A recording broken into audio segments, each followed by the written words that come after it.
So thank you so much for coming.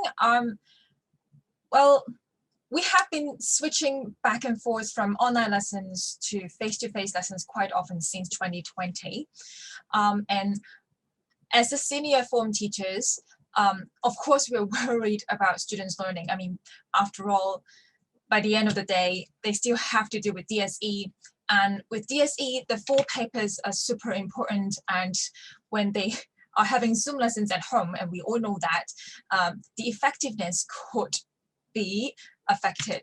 So I would say with online lessons, it's quite important, it's essential to include e-resources for our lessons. And we've been trying that for nearly 2 years already. We want to keep our students engaged, or to be honest, we want to make sure that the kids are here with us.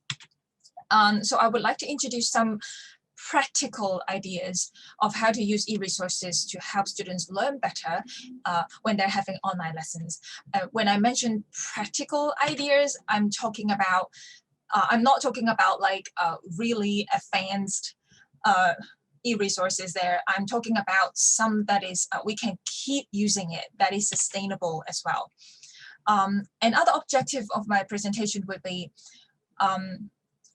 during face-to-face lesson, because we keep switching back and forth, right?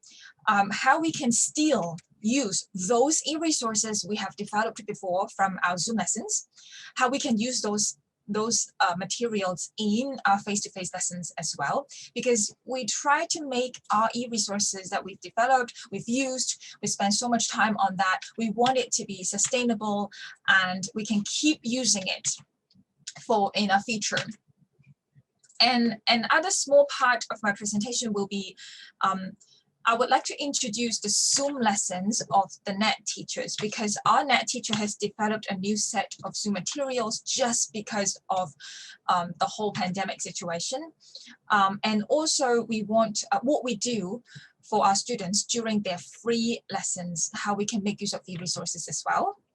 Another thing that is, because I would mainly focus on senior forms, I would also try to let you know what my school's practice is for the 3 electives. Although I know that we are going to optimize our senior forms curriculum in the upcoming year, but we still find that some of the materials that we have developed for the 3 electives that we've chosen can be still quite useful for the kids, because it's not just for the learning, but more like developing other skills of the kids. So I would like to introduce that as well.